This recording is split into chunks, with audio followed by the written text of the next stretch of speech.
Magandang araw po, welcome po sa aking channel, Love9 TV. Patalasasan po, meron po ba kayong mga properties na napapabayaan or non-performing assets? Plan nyo ibenta, pero wala kayong oras sa pagbenta nito. Kung ito'y pagkakatiwala nyo po sa amin, tawag lang po kayo sa aking numero, usap po tayo, gawin ko po ng video for free. Yes, libre po, wala po kayong babayaran. Tutulungan pa namin kayong mabenta ang inyong property. Kami na po bala sa marketing, sa boosting or paid ads. Even sa tripping, hindi na po kayo mapapagod sa pag-entertain ng mga buyers. Kami na po bala sa lahat. Tawag lang po kayo. Nandito po tayo ngayon sa Parañaque City kung saan meron po tayong bagong video presentation.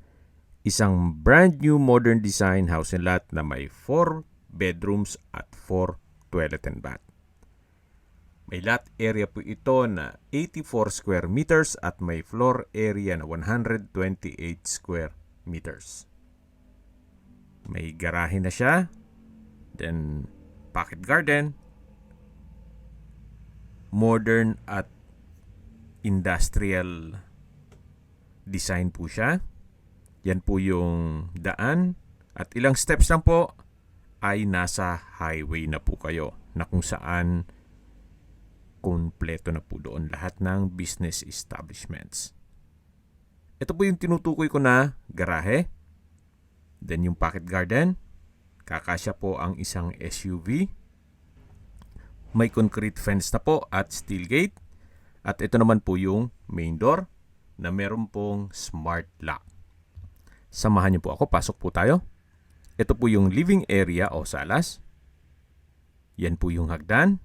Wooden handrail at staircase at glass railing. Meron pong center lamp, pin lamp, at premium tiles po ang ginamit dito sa flooring. Dito naman po yung dining area at sa dulo naman po yung formal kitchen. Ito po yung wall na tinutukoy ko na industrial design. At ito naman po yung formal kitchen na may kitchen countertop, stainless sink with faucet, range hood, at meron din pong modular kitchen cabinet. May wall-mounted kitchen cabinet. At dito naman po sa baba yung storage ng kitchen utensils. Ang kagandahan po sa disenyo nitong bahay ay meron pong natural ventilation hanggang sa second floor. Usually po pag mga ganitong townhouse ay dikit-dikit, so wala na pong natural ventilation pag nasa gitnang parte ng bahay. Pero ito po napaganda ng disenyo. At hindi lang po doon, meron pong kwarto dito sa baba. Pero bago natin check yan, dito po muna tayo sa common toilet and bath na kung saan naka-tile bathroom wall, may shower enclosure, hand wash basin, water closet with bidet, bathroom cabinet, kompleto na po siya. Pati po hot shower set at bathroom window. Yan po yung shower enclosure. Nabasa po tayo at silipin na po natin yung unang kwarto o first bedroom. Then meron din pong access door sa dulo na pwedeng gawing service area. Ito po yung tinutukoy ko na unang kwarto. Sa spasyo, sakto lang. Hindi naman siya ganun kaliit at hindi naman ganun kalaki. Meron ding natural ventilation. Sa dulo po ay may LED lights. At sa dulo naman po ay may nakaabang na butas para sa window type aircon. Ito po yung access door na papunta naman sa service area. Napakaganda po ng floor plan at setup nitong bahay. Imagine, meron kang 4 bedrooms na may natural ventilation, may service area, at sa disenyo, modern at industrial konsepto.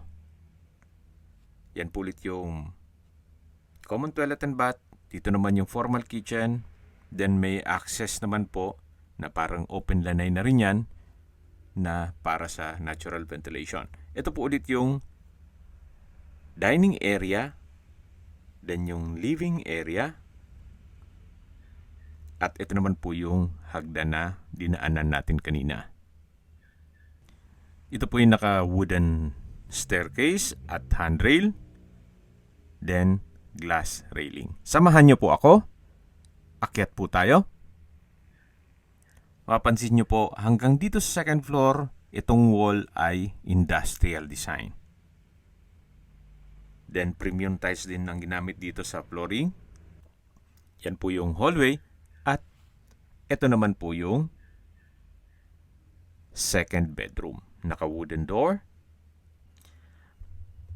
Ma-amaze po kayo dito sa disenyo niya. Gawa ng... Dito po sa 3 kwarto sa second floor ay puro meron pong sariling banyo. Yan po yung customized glass window. At dito naman po yung second bedroom na meron pong sariling toilet and bath at sliding po itong bathroom door. May wall-mounted bathroom cabinet, hand wash basin, water closet with bidet. Meron din pong shower enclosure, bathroom window, overhead shower at hot shower set. Then ito po yung naka-tiled bathroom wall at may LED lights din po sa ceiling. Malaki din po ang banyo. So ito po yung second bedroom. At lalabas na po tayo para check natin yung ibang kwarto. Balik po ulit tayo dito sa may hallway. At ito naman po yung third bedroom. Naka-wooden door. Stainless doorknob. Then naka-industrial finish ang wall. Tile flooring. May LED lights. Pin lamps. May outlet na rin. At dito naman po ay meron din po siyang sariling toilet and bath. Sliding din po itong bathroom door. Halos same design lang po nung second bedroom.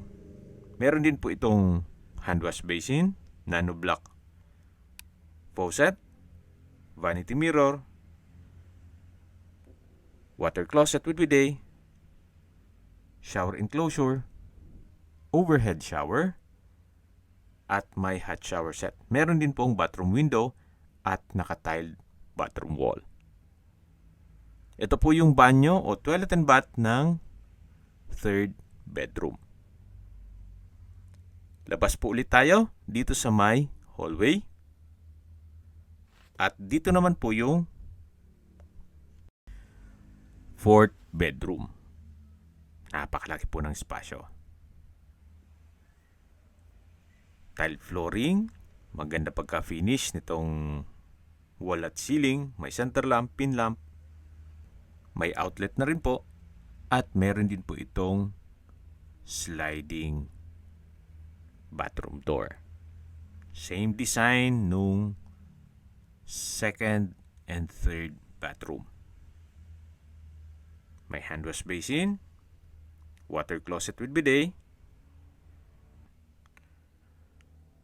shower enclosure, hot shower set, overhead shower, bathroom window, at ito'y naka-tile bathroom wall. Ito po yung toilet and bath ng fourth bedroom. Napakaganda po ng disenyo. Imagine. Okay, sa distance, location at travel time portion na po tayo. Mula po sa Walter Mart Sukat, ang distance is 210 meters or ito'y walking distance. Wala pang 2 minuto. Pag may kailangan kayo, walking distance lang po ito mula Walter Mart. Mula naman po sa Universal College of Parañaque at Lianas Shopping Mall, ang distance is 950 meters at may travel time na 3 minutes. Mula naman po sa PATS, ang distance is 700 meters at ang travel time is 3 minutes. Kaya kung may mga kamag-anak o anak po kayo na nag-aral sa PATS, Pwede na po kayo mag-invest sa ganitong kagandang bahay. At after pong matapos ang pag-aaral, mataas na po ang value nito. Pwede nyo na pong i-resale. At mula naman po sa SM Hypermart Sukat, ang distance is 500 meters at ang travel time is 2 minutes. Mula naman po sa UniHealth Parañaque Hospital, ang distance is 1.6 kilometers at ang travel time is 6 minutes. At yan po yung lagi kong binabanggit sa inyo na dapat nyo i-consider sa paghanap ng property ay yung meron pong malapit na hospital. Hindi ko naman po sinasabing sakitin kayo. Yan naman po for emergency purpose lang naman. At mula naman po sa Manila o sa airport, ang distance is 11 kilometers at ang travel time is 25 minutes. Okay, sa presyo na po tayo. Binebenta po ito ni owner sa halagang 9.5 million pesos. Libre na po ang transfer of title. San pa po kayo? Napakamura, accessible, at maganda pa ang disenyo. Imagine, meron ka ng 4 bedrooms with 4 toilet and bath, may sariling garahe, may fence and gate, at accessible pa ng public transportation. Malapit po sa lahat. Kung may mga katanungan po kayo, o gusto magpaset ng tripping dito sa property na to, kailangan po ahead of time para ma-schedule natin ang tripping. Tawag lang po kayo sa aking numero. At sa mga kababayan naman natin na sa ibang bansa, meron po akong WhatsApp, Viber, at Signal.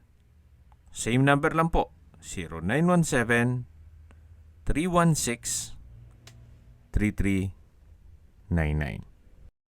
Sa mga nagtatanong naman po ng aming Facebook, meron po aming Facebook page na Nov9TV at Facebook Real Video. Meron din pong TikTok at Instagram.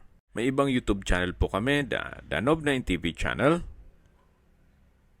Nov9TV Listings,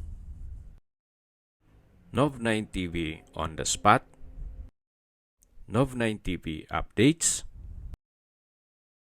at Nov9TV House Rental. Sana po naibigyan nyo ang video presentation. Paki-like and subscribe na lang po sa aking channel para ma-update din po kayo sa aking future listings. Kung sakali po hanap nyo yung mas malaking sukat ng lupa, meron din po kami ibang listings na pwede nyong pagpilian. Huwag po kayong mag-atubiling tumawag sa amin. Then, let us know your budget para malaman namin kung anong property pwede naming ilog sa inyo. Sa lahat pong viewers, subscriber at nagtiwala po sa amin, salamat po sa suporta. Ingat po kayo lagi at yung pamilya. Maraming salamat po.